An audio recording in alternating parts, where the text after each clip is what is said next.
दी गई और उनके ऊपर कितने अत्याचार नहीं किए गए। वे गोस्वामी जी ने जब भगवान दर्शन की इच्छा की, उन्होंने कहा मेरा जीवन तो केवल भगवान के दर्शन के लिए हुआ है, कैसे दर्शन होंगे। और हर समय हर पल केवल नाम जप राम जप करते थे, कथा सुनाते थे और जो भोजन प्रसादी मिलती थी वो खाते थे। घर छोड़ दिया, परिवार छोड़ दिया, संपत्ति प्रॉपर्टी सब कुछ त्याग दी, केवल राम नाम जपना, राम कथा कहना और केवल राम में रहना, ये गोस्वामी जी का मन बन गया। और अंत में एक दिन हनुमान जी ने उन्हें घोड़ी बेच में उनके हनुमान जी के दर्शन हुए। एक प्रेत ने उन्हें बताया कि हर कथा में आपके हनुमान जी आते हैं। जब हनुमान जी उन्हें पता चला तो वे कथा जल्दी विराम करके हनुमान जी के पैर पकड़ लिए और हनुमान जी से कहा मुझे राम जी के दर्शन चाहिए, और अगर आपने दर्शन नहीं कराया मैं आपके पैर नहीं छोड़ूंगा।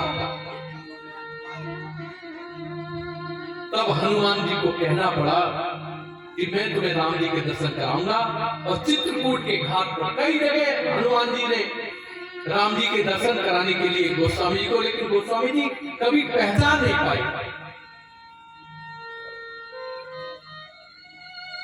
एक बार चित्रकूट में उन्होंने कहा महाराज यहाँ इस समय भगवान चित्रकूट में विचरण कर रहे हैं।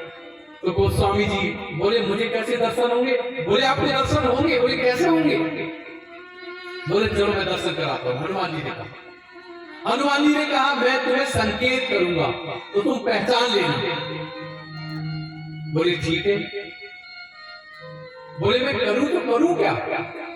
तो गोस्वामी जी वहां चंदन लेकर बैठ गए। उन्होंने कहा यहाँ से हर व्यक्ति निकलता ऐसे स्थान पर बैठे, मैं सबके चंदन लगाऊंगा और एक क्योंकि मेरी दृष्टि इधर तो जाएगी नहीं, हर किसी के चेहरे पर जाएगी, इसलिए भगवान के दर्शन जरूर होंगे।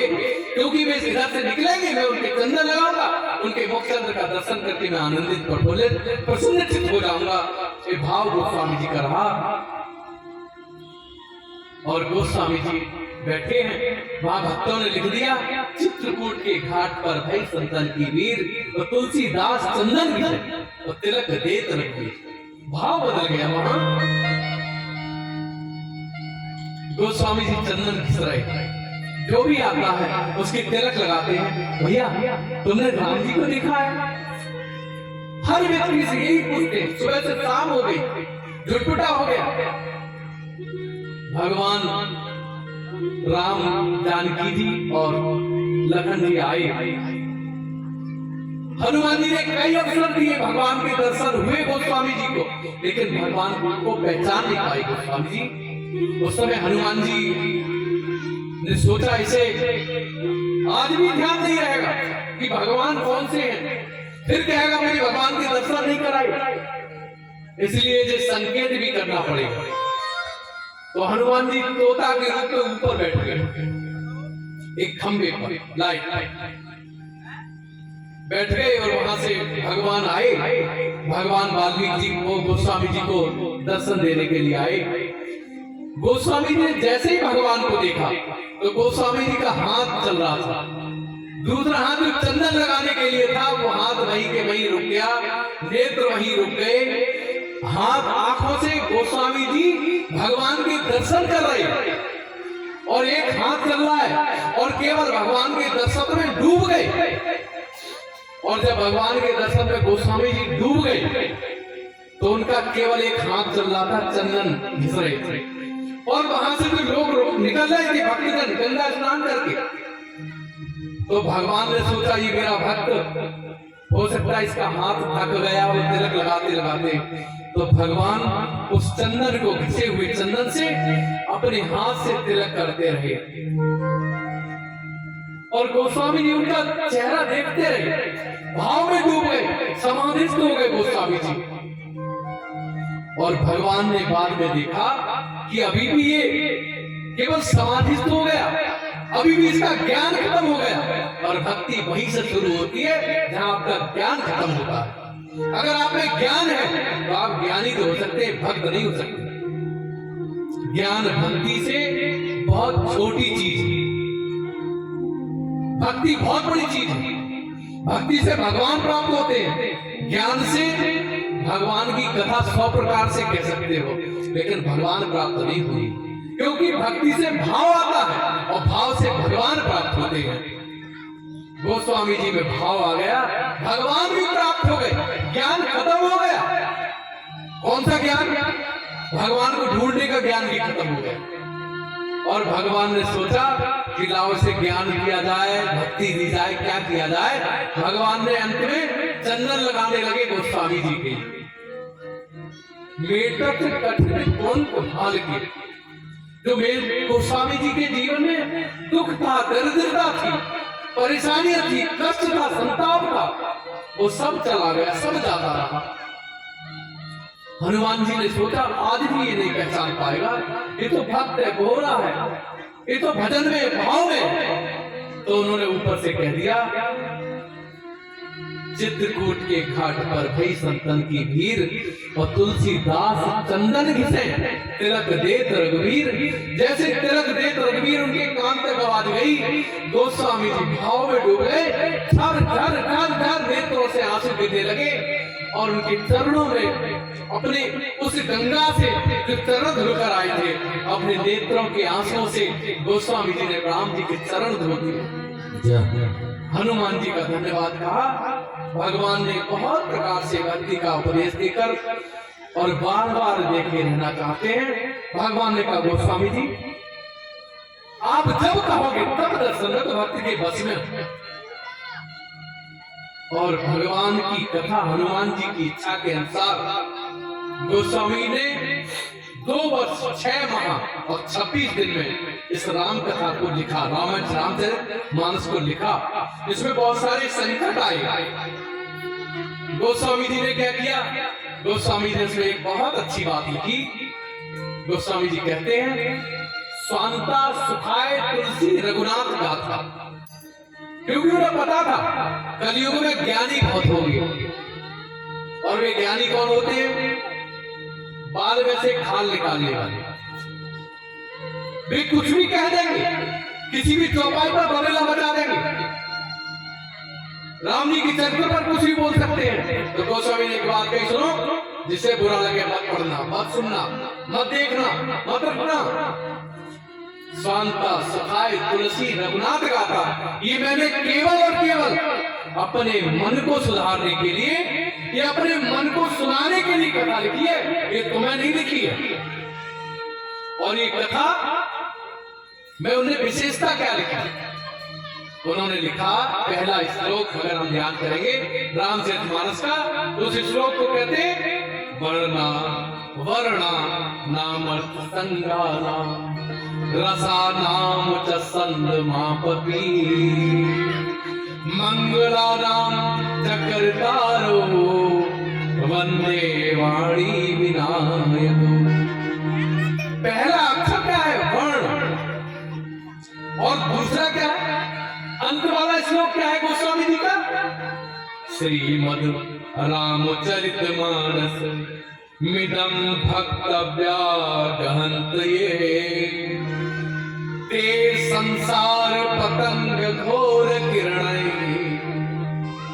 दहन्ति ते मानवः। आप विचार करें, पहला श्लोक क्या था? पहला शब्द क्या था? वर्णा नामक संज्ञा, वर्ण। और अंत क्या है? मानव। इस राम कथा का विभिन्न प्रकार से लोग अपनी अपनी परिभाषाएं देते हैं। तो उन्होंने कहा कि रामचरितमानस किसी जाति का ग्रंथ नहीं है, किसी व्यक्ति का ग्रंथ नहीं है, किसी धर्म का ग्रंथ नहीं है, किसी संप्रदाय का ग्रंथ नहीं है। ये जन जन का ग्रंथ है। ये हर वर्ण के व्यक्ति पढ़ सकते हैं, सुन सकते हैं, सुना सकते हैं। और ये प्रत्येक मानव का ग्रंथ है। ये हर वर्ण और हर मानव का, यानी पृथ्वी पर जिसने भी जन्म लिया है वो सब अपना जीवन इस रामचरितमानस को पढ़ के सुन के सुनाकर सफल कर सकता है। ऐसी ये रामचरितमानस को स्वामी जी ने लिखी। ये रामचरितमानस की पृथक पृथक प्रकार से अपनी अपनी लोगों ने टीकाएं लिखी हैं। रामायण 100 करोड़ रामायणों की चर्चा है, सबने अपने अपने प्रकार से रामायण लिखी है। हमने भी जो हम आपको कथा सुना रहे हैं, ये बहुत से कथावाचकों के सुन के और वाल्मीकि रामायण, कंब रामायण, तुलसी रामायण, रामचरितमानस, गुरार्थ चंद्रिका, ऐसी बहुत सी कथाएं रामचरित ये रामायण पढ़ के हमने, और ये हमने भी अपने प्रकार से राम कथा आपको सुना रहे हैं। ये हनुमान जी की महती कृपा है। गोस्वामी जब कथा लिखी तो उन्होंने कहा था ना, हर वर्ण को, हर मनुष्य को, तो उसमें क्या आ गए, सब जाति के लोग आ गए, सब संप्रदाय के लोग आ गए, दुश्मन आ गए, दोस्त आ गए, पापी आ गए, संत आ गए, महंत आ गए, यानी देवता भी आ गए। तो उन्होंने क्या किया, एक बार हाथ जोड़कर उन सबकी वंदना की। जैसे मैंने शुरू में श्लोक जो तैयार किए हैं वो सबकी वंदना ही तो थी। राम जी की वंदना और हनुमान जी की वंदना, इनकी सीता जी की वंदना, शत्रुघ्न जी की वंदना, भरत जी की वंदना, लक्ष्मण जी की वंदना। उन्होंने इस प्रकार से सारे संसार के सब वर्णों की सब प्रकार से सबकी वंदना की। हुआ क्या, वंदना करे तो सब आ गए सामने। गोस्वामी जी वंदना कर रहे थे ऐसे, और सब सारी भीड़ लग गई। चोर चक्के बेईमान मक्कार चोर डकैत बदमाश और जेब कतरे देवता संत महंत सारे आ गए, एक एक तरफ खड़े, सब गोस्वामी जी सामने खड़े। बोले गोस्वामी जी हम बुलाया, हमारी वंदना की, बोलो क्या चाहिए। सबने कहा, देवताओं ने कहा, ऋषि मुनियों ने कहा, गोस्वामी जी आपने हमारे लिए याद किया है ना, आप हमें बताइए हम क्या दें आपको, हम क्या सहयोग कर सकते हैं। गोस्वामी जी के नेत्र सजल हुए, भैया मैंने आप सबको बुलाया नहीं, आपको प्रणाम, आपके दर्शन करने के लिए बुलाया। और भाव में डूब गए गोस्वामी जी, नेत्र सजल करके बोले आप लोगों से मुझे कुछ नहीं चाहिए। तो उनमें से कुछ तो चले गए, लेकिन कुछ लोग फिर भी बचे वहां, और जो बचे उन्होंने कहा नहीं गोस्वामी जी आपने बुलाया है ना, तो हम तो कुछ ना कुछ देना ही चाहते, हम बिना दिए नहीं जाएंगे। अरे बोले नहीं मुझे कुछ नहीं चाहिए। अरे बोले नहीं हम तो देंगे। बोले हम राम जी के अमोघ बाण है, हम बिना काम के वापस नहीं होते। बोले अच्छा आप देना चाहते हैं। बोले हाँ हम देना चाहते हैं। तो बोले तो आप दीजिए, जो मैं चाहता हूं तो दीजिए। बोले क्या दे, बोलिए। गोस्वामी जी हम अगर हमारे पास नहीं हुआ तो हम राम जी से दिलवा देंगे तुम्हें। बोले तो एक चीज देना। क्या देना? सीताराम चरण रति मोरे, सीताराम चरण रति मोरे, सीताराम चरण रति मोरे, सीताराम चरण रति मोरे, अनुदिन बढ़हि अनुग्रह तोरे, अनुदिन बढ़हि अनुग्रह तोरे, साधन सिद्धि राम पद में, साधन सिद्धि राम पद में, मोहि लग परतना हरत मत, मोहि लग परतना अब कछु नाथ न चाहिए मोरे, अब कछु नाथ न चाहिए मोरे, दीन दयाल अनुग्रह तोरे। दीन दयाल अनुग्रह तोरे। कह दिया आप सब देना ही चाहते हैं तो मुझे एक बोले क्या दे, बोलो क्या चाहिए। बोले सीता राम चरण रति मोरे, अनुदिन बढ़हि अनुग्रह तोरे। आप सब देना चाहते तो मुझे ये दीजिए, मैं सीता राम के चरणों में मेरा प्रेम रहे, और रहे नहीं रहता ही रहे, अनुदिन बढ़ता ही रहे, बढ़ता ही रहे, बढ़ता ही रहे। बोले दिया। साधन मन सिद्धि राम पद रेहू मोई लग करत हरत मते हो। मुझे राम जी के अलावा कुछ दिखा ही नहीं, मुझे कुछ व्यापा भी नहीं। और कह दिया अब का चुनाव तो न चाहिए बोले, अब आपने ये दे दिया, अब मुझे और कुछ नहीं चाहिए। लेकिन दीन दयाल अनुग्रह तोरे भगवान को धन्यवाद दिया और भगवान से कहते प्रभु आपका अनुग्रह बना रहे। इस प्रकार से गोस्वामी जी ने जन्म और उसके बाद फिर और बाद में कुछ रह गए, वो आए, उनका क्या चाहिए, जन्म रति राम का, मैं जब भी जन्म लूं तो राम के चरणों में मेरी प्रीत रहनी चाहिए। गोस्वामी जी ने विशेषता क्या थी? गोस्वामी जी ने अपने मन को कथा सुनाई। गोस्वामी ने किसी को नहीं सुनाई कथा, गोस्वामी ने अपने मन को कथा सुना के, आपने गोस्वामी जी का बचपन का जीवन देखा होगा, सुना होगा, और युवा जीवन सुना होगा, कथा सुनी हम लोगों ने उनके बारे में। तो गोस्वामी जी का मन जो था वो विचलित था, चलायमान था, चंचल था।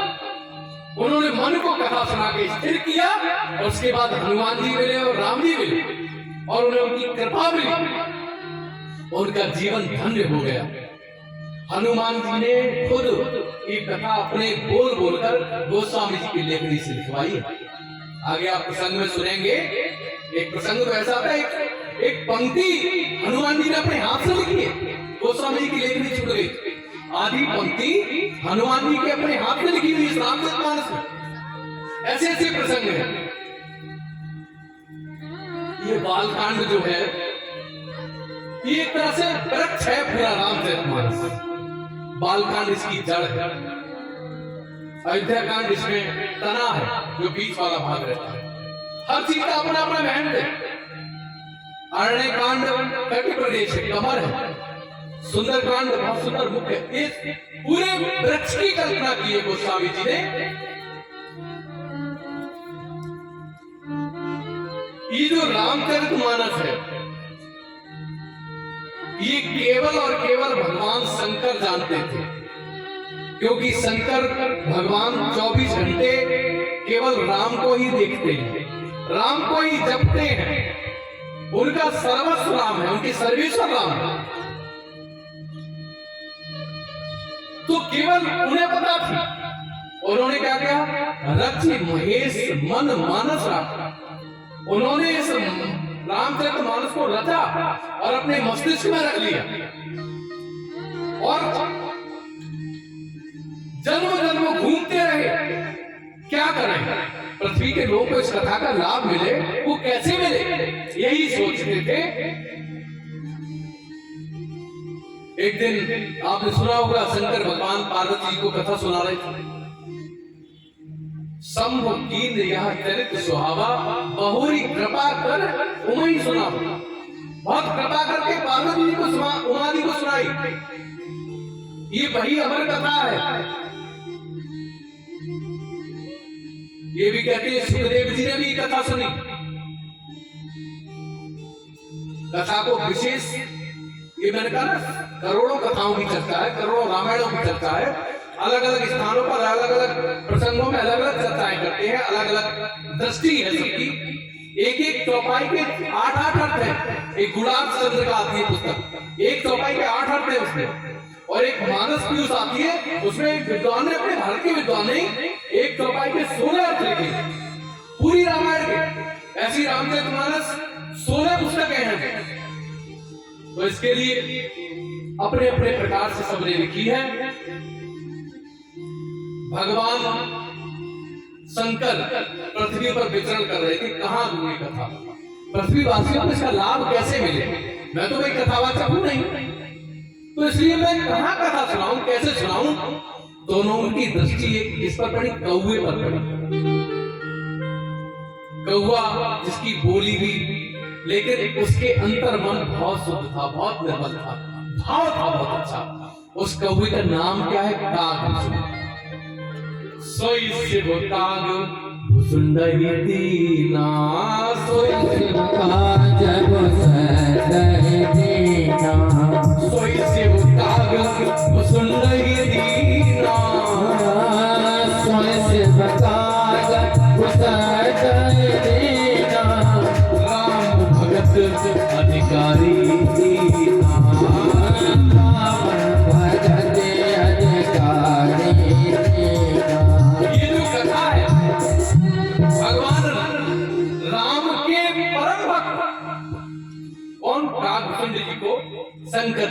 सुनाई और कहा अब तुम जन जन को कथा सुनाओ। अब कागभुसुंडी से कथा कौन सुना? तो आप देखें इस कथा का महत्व देखें। कागभुसुंडी से शंकर जी ने खुद कथा सुनी। शंकर जी ने खुद कथा सुनी कागभुसुंडी से, और संतों ने कथाएं सुनी, सप्त ऋषियों ने कथा सुनी कौआ से, जो काला काला, जिसकी आवाज भी अच्छी नहीं, जो सुंदर भी नहीं। उन्होंने ये दिखाना चाहा कथावाचक चाहे कुरूप हो, चाहे कैसे भी कपड़े पहने हो, चाहे कैसे भी रह रहा है, व्यासपीठ पर बैठा है, और उसका अगर राम के प्रति अगाध प्रेम है, वो राम में है, तो आप अगर उससे ठीक से कथा सुनेंगे तो उसका फल आपको भी प्राप्त होगा। आपको आनंद मिलेगा, आनंद जो हमारे जन्म जन्मांतर प्राप्त रहता है। एक बार का आनंद जीवन भर प्राप्त रहता है, मजे के बाद दुख होता है। आजकल जो कथाएं चल रही है चिट्टा फुकरी वाली, उसमें मजा आता है। आजकल जो जागरण चल रहा है उनमें मजा बहुत आता है, लेकिन उसके बाद में दुख होता है। कोई प्रसंग बुरा लग गया, किसी की दृष्टि बुरी लग गई, किसी का चरित्र बुरा लग गया कि साहब वो ऐसे कह रहे थे कथा, ये खा रहे थे, पी रहे थे। ये तमाम चीजें जब ध्यान आती हैं तो फिर वो मजे में फिर दुख होता है, वो मजा, वो सब कुछ खत्म हो जाता है। और ये कथा क्या देती है? राम कथा ये आनंद देती है। आनंद ऐसी चीज है, जब भी आप कभी कहीं तीर्थ स्थान गए, किसी मंदिर गए, किसी संत से मिले, अपने माता पिता के साथ बैठकर कोई अच्छा क्षण बिताया हो, तो आपको जब उसकी याद आती है उस दृश्य की, तो क्या होता होगा? आनंद आता है। जब तक उसे याद करेंगे तो आपको आनंद आएगा। और जागरण है, वो वाली चिंता फुकरी वाली कथा उल्टी सीधी, वो सब उसमें आप सुनने के बाद में आपको कष्ट होगा, दुख होगा, तकलीफ होगी, फल भी कुछ नहीं मिलना है। और मैं तो कहूंगा जब भी कहीं भागवत हो, आप कभी कहीं कराएं। भागवत बहुत अच्छी चीज है, कराना चाहिए, पाठ जरूर होना चाहिए। अगर पाठ नहीं है तो कथा पूरी नहीं होती। हमारे अभी आज रामायण आ नहीं पाई है, अभी कल रामायण आ जाएगी, तभी आप पाठ होगा। हमारी कोई कमियां भी अगर रह जाएंगी तो पाठ से यहाँ कोई किसी प्रकार का विरोध नहीं है। ये जगह इतनी पवित्र हो गई इस कथा के यहाँ होने से कि आपके गांव की सर्वाधिक पुण्यशाली ऊर्जावान जगह होगी पूरे गांव की। यहां से वो सब कुछ प्राप्त होगा जो आवश्यकता होगी। ये हर स्थान इस योग्य नहीं होता है। इस स्थान की चाहत थी यह कथा।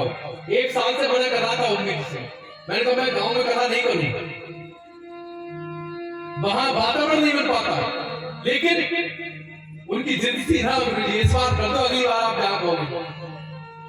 6 महीने से तो 4 बार कैंसिल की कथा, लेकिन इस स्थान का खिंचाव था, इस स्थान का पुण्य था, और आप सबके पुण्यों का फल था कि कथा यहाँ हुई। तो ये कथा भगवान शंकर ने कागभुसुंडी को दी। कागभुसुंडी जी ने इस कथा को सभी सुनाया, सभी को सुनाया। और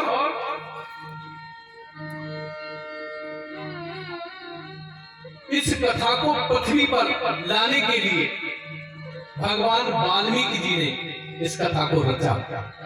क्योंकि कागभुसुंडी तो देवताओं को, ऋषि मुनियों को सुनाते रहे, वहीं से कथा विराम हो गई, फिर भी पृथ्वी पर नहीं आ पाई। तो ब्रह्मा जी ने सोचा ये कथा इतनी सुंदर शंकर जी ने हमें सुनाई है, हम इस कथा को पृथ्वी पर कैसे लाए भगवान की कथा। तो उन्होंने वाल्मीकि जी को प्रेरणा दी। क्या प्रेरणा दी? एक बार एक वाल्मीकि साधना करते हैं तमसा नदी के किनारे, वहां बैठे थे, भजन में थे। उनके सामने एक पक्षी, वो एक बहेलिया ने तीर मारा और पक्षी गिरा वहां, फड़फड़ाता हुआ गिरा। और पक्षी के गिरने के बाद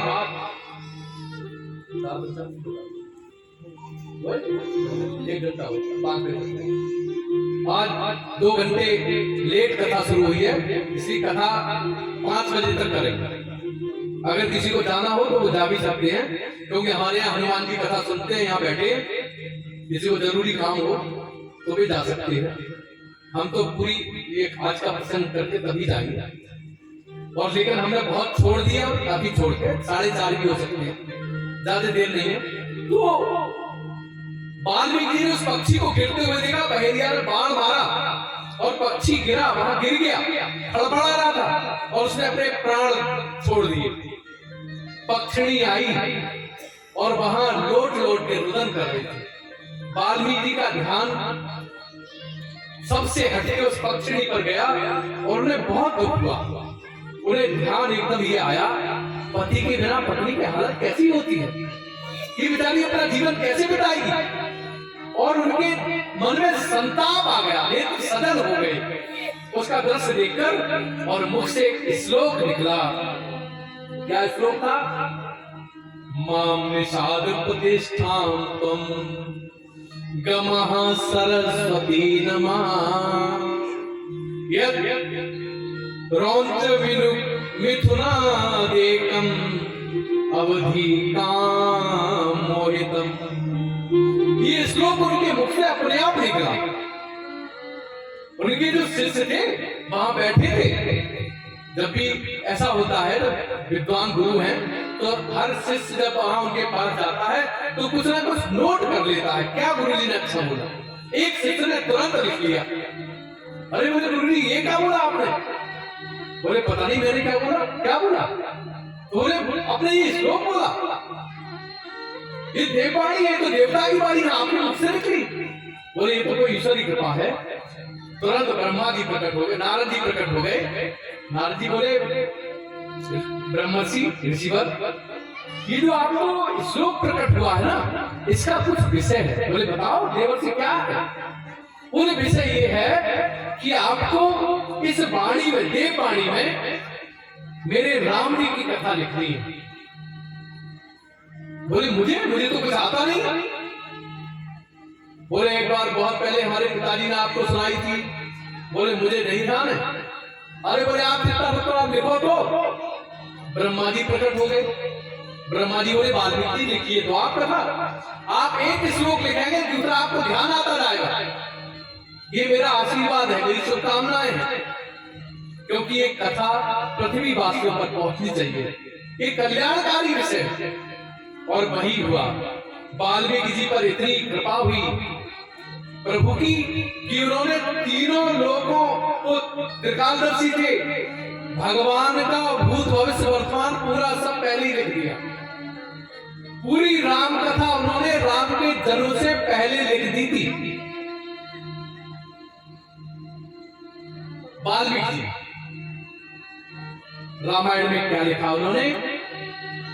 नास्ति गंगा समम तीर्थम नास्ति मात्र समो गुरु। कितना सुंदर बात लिखा। नास्ति गंगा समम तीर्थम नास्ति मात्र समा गुरु नास्ति विष्णु समो देवो नास्ति रामायणात् परम। कितनी सुंदर बात उन्होंने की। उन्होंने कहा मां के समान तीनों लोकों में कोई गुरु नहीं है। जो मां सिखा सकती है वो कोई नहीं सिखा सकता। मैं इसलिए कहता हूं मां भगवान है, पहला भगवान मां है। तो मां पहला गुरु है। नास्ति मात्र समो गुरु, मां जैसा कोई गुरु नहीं हो सकता। और उन्होंने दूसरा लिखा नास्ति गंगा समो तीर्थ, गंगा के समान कोई तीर्थ नहीं है। और हम सब सौभाग्यशाली, गंगा जी हमारे पास में है।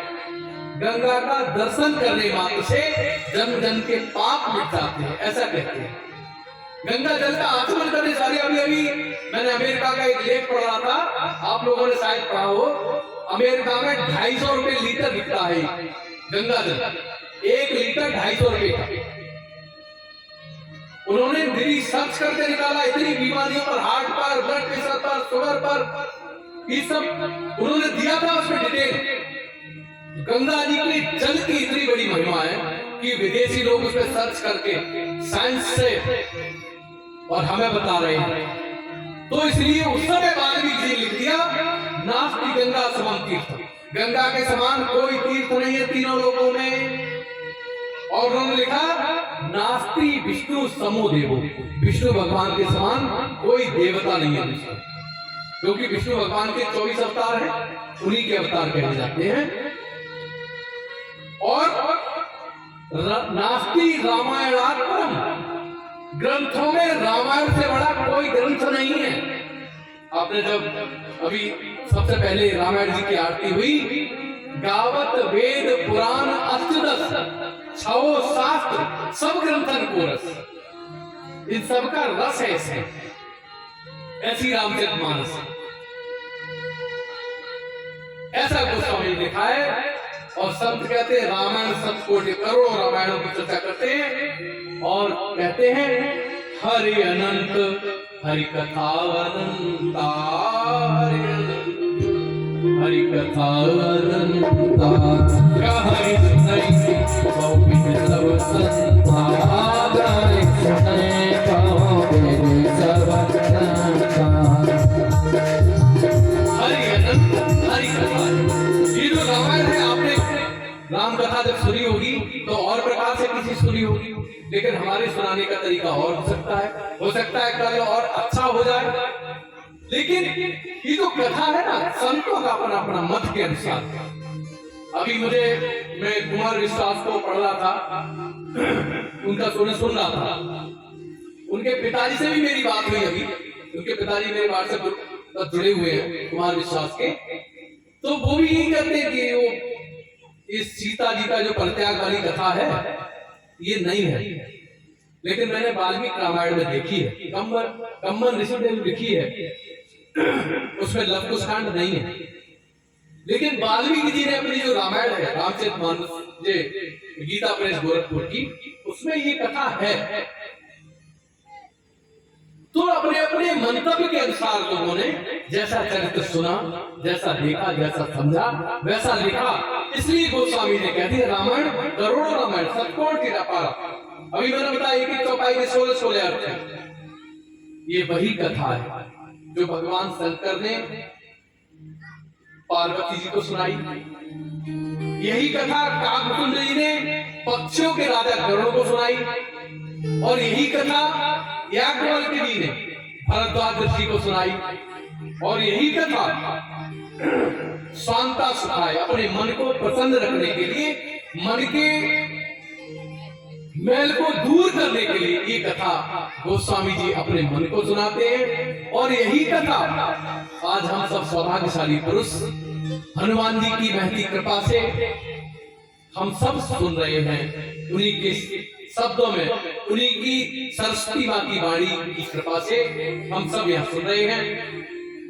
ये कथा कल्पतरु है। आपने देखा होगा होर्डिंग पर भी लिखा है, राम कथा सुर तरु की छाया, दुख भय दूर निकट जो आया। और दूसरा इसका ये है, जो चाहो सो प्राप्त होता है। कल्पतरु एक ऐसा वृक्ष है, एक कल्पतरु और एक सफेद फूल आते हैं जो वो लाल डंडी होती है, क्या बोलते हैं वो, पैरों में दर्द वाले हरसिंगा।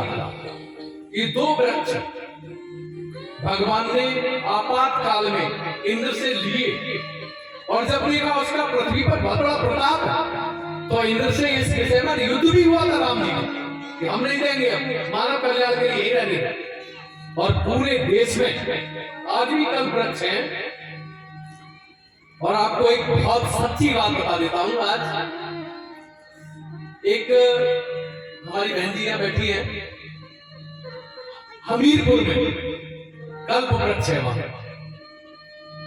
तो मैंने सुना था, हमीरपुर में जब गया तो मैं बहुत बार उस वृक्ष के नीचे बैठा, और सच बता रहा हूं, व्यासपीठ पर बैठा हूं, ईश्वर साक्षी है मेरे, कि मैंने वहां एक बात कही थी। मैं तो कथा के क्षेत्र में सोचता भी नहीं था, लेकिन मेरा कई कथावाचकों ने अपमान किया। मतलब अपमान से मतलब मुझे प्रेम नहीं दिया, कथा सुनना भी उन्हें भारी लगता था। उन्हें लगता था ये दक्षिणा तो चलाता नहीं, ये कुछ देता तो दिलवाता तो है नहीं किसी से, ये किसी को पटा के ला के यजमान तो बनवाता नहीं। तो इसलिए कई बार कई हमारे देवाचार्य जी हैं, एक कथा में ये भी थे जिसमें हम मुख्य मंच से संचालन करते थे। उस कथा से हमने कथाओं में जाना छोड़ दिया था, संचालन। तो उस कथा में भी ऐसी बात हुई। इन्होंने मुझसे कहा, महाराज जी आप कथा क्यों नहीं कर सकते? अरे हमने कहा हमारा स्वर नहीं है, हमने कुछ पढ़ा नहीं है, हमने तो आज तक अध्ययन भी नहीं किया है कथा का। तो बोले सब हो जाएगा, आप शुरू तो करो।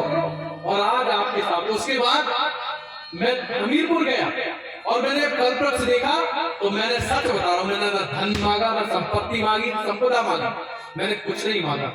मैं वहां नीचे जब बैठा और नेत्र बंद करके थोड़ी देर बैठा और मैंने ये कहा मैं कथा सुनूं और सुनाऊं, और मैं सुनूं तो मुझे अच्छी लगे और सुनाऊं तो सबको अच्छी लगे। और मुझे भगवान ने वही दिया।